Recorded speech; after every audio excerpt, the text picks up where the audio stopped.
আদম হাওয়া তৈয়ার করে জান্নাতে রাখিলা, কোন কারণে আদম হাওয়া দুনিয়াতে ফালাইলা? অবাক সুবহান কে পারেব জিতে তোমার শান। আল্লাহ আল্লাহ আল্লাহ আল্লাহ জিন্দা কে মারিতে পারো, জিন্দা কে মারিতে পারো, মরার পর দিতে জাগান, মরার পর দিতে জাগান, কে পারে বুঝিতে তোমার শান। আল্লাহ আল্লাহ আল্লাহ আল্লাহ আল্লাহ আল্লাহ আল্লাহ আল্লাহ আল্লাহ আল্লাহ আল্লাহ আল্লাহ আল্লাহ আল্লাহ আল্লাহ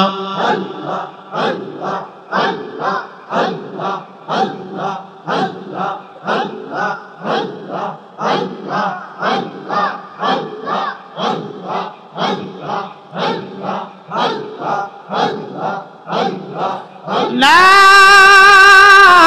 ইলাহা ইল্লাল্লাহু মুহাম্মাদুর রাসূলুল্লাহ।